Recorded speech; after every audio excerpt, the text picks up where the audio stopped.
오늘은 열왕기상 마지막 장입니다. 22장을 시작하려고 하는데 1절부터 6절까지의 말씀 가지고 열왕기상 강의 58번째 시간 같이 나누도록 하겠습니다. 지난 시간 마지막 내용을 한번 다시 점검해 보면서 또 복습해 보면서 오늘 내용을 시작하려고 합니다. 열왕기상 21장 29절 말씀인데요. 이렇게 기록되어 있습니다. 아합이 내 앞에서 겸비함을 내가 보느냐? 그가 내 앞에서 겸비함으로 내가 재앙을 저의 시대에는 내리지 아니하고 그 아들의 시대에야 그의 집에 재앙을 내리리라 하셨더라.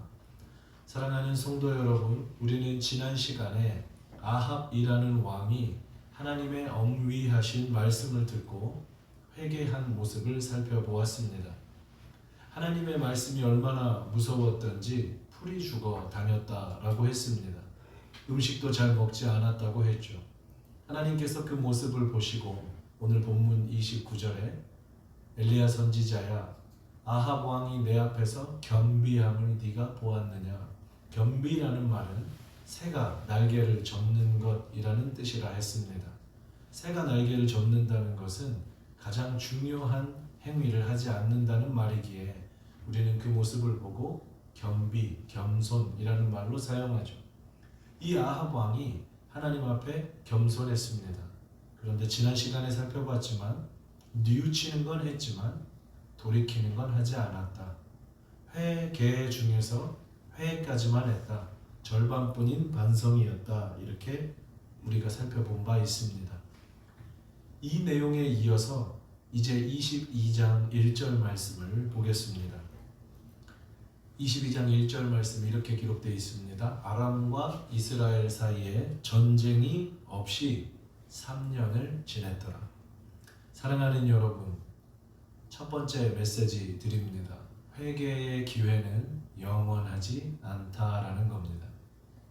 하나님께서 이렇게 말씀하셨죠. 아합, 네가 기도했기 때문에 너의 당대에는 이 저주를 내리지 않겠지만 너의 아들 때에 가면 너희 집안은 끝날 것이다. 너희 집안은 아들 때에 가면 풍비박산 날 것이다 말씀하셨습니다. 그러면 아합이 진정으로 이스라엘의 왕이라면, 가족을 사랑하는 아버지였다면 그 뒤에 이어져야 될 1절은 아합이 눈물로 하나님께 회개했다. 하나님, 한 번만 더 기회를 주십시오. 살려주십시오. 이런 내용이 와야 되는데요.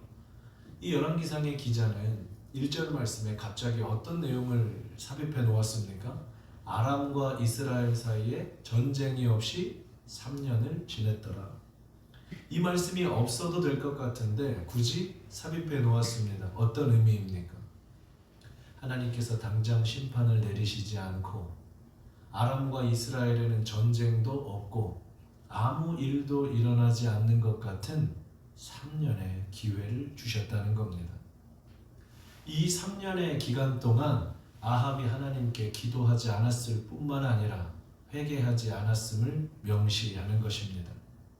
전쟁 중에는 정신이 없을 수 있습니다.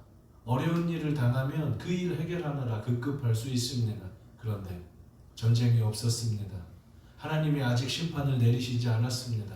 그러면 그 회개를 할 수 있는 기회 주셨을 때 잡았어야 하는데 전쟁이 없이 3년을 지냈더라. 2절부터는 어떤 내용이 그럼 일어난다는 말입니까? 전쟁이 일어날 거라는 거죠. 사랑하는 여러분, 하나님 우리에게 기회 주시고 하나님 우리를 늘 사랑하시지만 그 기회가 영원하지는 않습니다. 말씀으로, 예배로 우리에게 깨닫게 하시고 뉘우치게 하시고 돌이키게 하실 때 그 말씀에 순종하면 그 사람은 날로 나아질 터이나 그 말씀 들었음에도 불구하고 전혀 변화가 없다면 언젠가는 그 사람에게 가는 기회가 끝날 것입니다. 아합도 마찬가지였습니다. 그 주어진 기회를 붙잡지 못한 것입니다. 내 당대에 문제가 없으면 괜찮은 겁니까? 우리 아들 대에 가면 문제가 일어난다는데 어찌 하나님 앞에 기도하지 않는단 말입니까? 이것이 아합의 영적 상태요, 아합 인생이 마지막으로 치닫고 있는 증거였습니다. 우리는 이제 오늘 말씀을 통해 두 번째 메시지를 생각해 보려 합니다. 22장 3절 말씀입니다. 사람의 욕심은 끝이 없다라는 두 번째 메시지입니다. 3절 말씀 이렇게 기록되어 있습니다. 이스라엘의 왕이 아합을 가리키죠.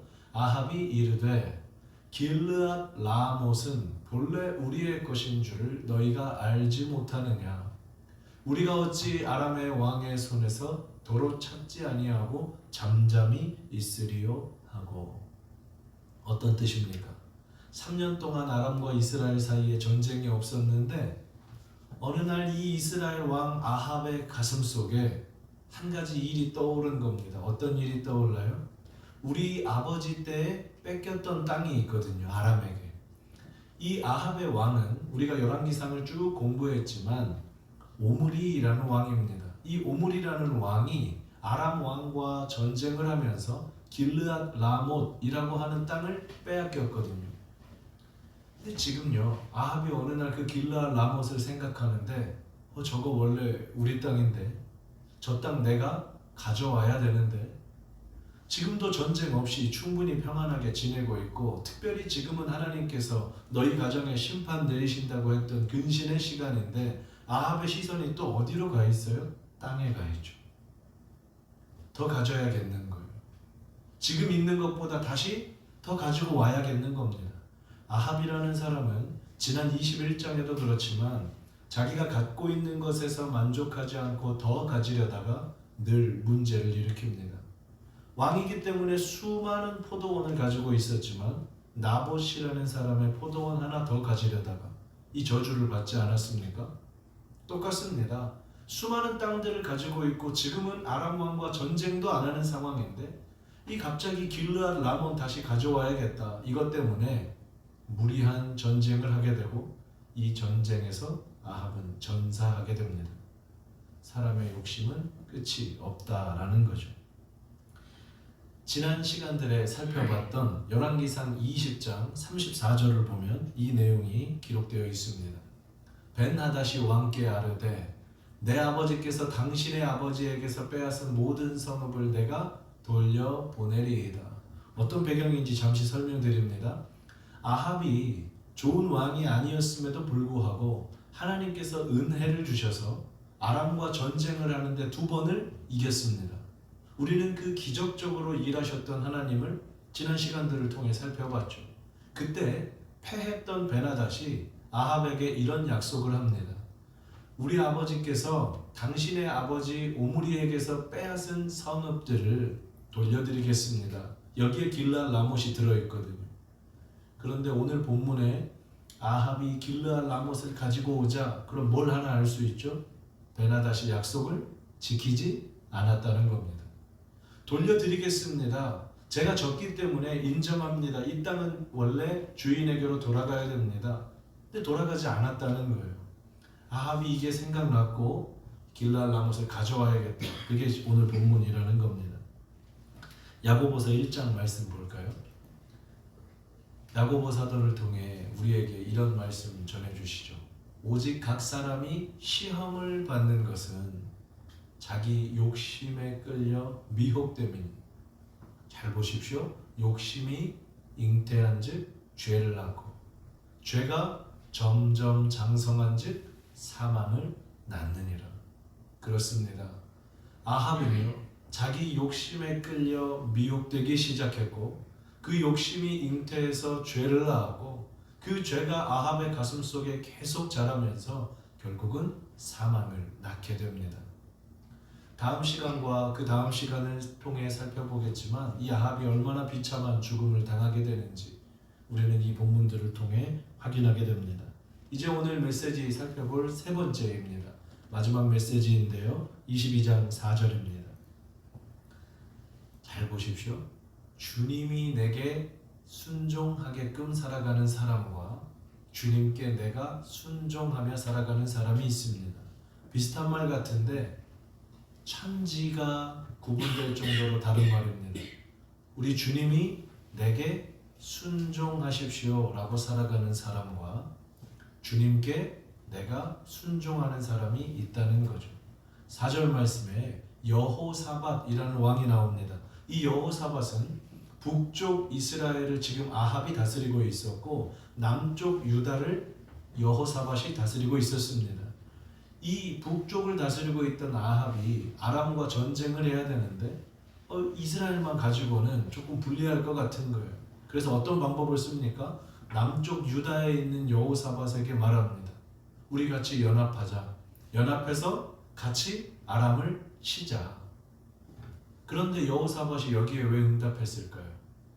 분명히 길르앗 라모뿐만 아니라 전쟁에서 이기면 일정 부분을 자기에게도 약속했지 않겠습니까?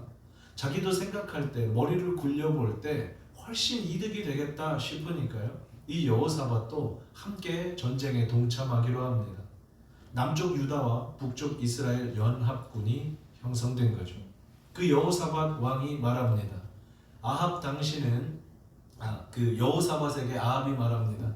당신은 나와 함께 길르앗 라못으로 가서 싸우십시다 라고 하니까 여호사밧 대답입니다. 나는 당신과 같고 내 백성은 당신의 백성과 같고 내 말들도 당신의 말들과 같으니이다. 어떤 뜻이죠? 당신과 나는 남이 아니다. 우리는 한 민족, 원래 형제 아니었냐. 당신이 가면 나도 가고 당신이 싸우면 나도 싸우겠다. 이 구절만 보면 두 사람의 관계가 돈독한 것 같고 참으로 믿음으로 전투에 나가는 것 같지만 가장 중요한 한 가지가 빠졌습니다. 하나님께서 가라고 하시지 않았다는 겁니다. 하나님께서 아람과 싸우라고 하지도 않으셨고 여호사밧 너 가서 북왕국 이스라엘의 아합과 연합해라 말씀하지도 않으셨는데 자기가 먼저 생각하고 자기가 먼저 판단하고 자기가 먼저 계산해 보니까 이것이 훨씬 좋겠다 싶으면 먼저 움직이는 거죠.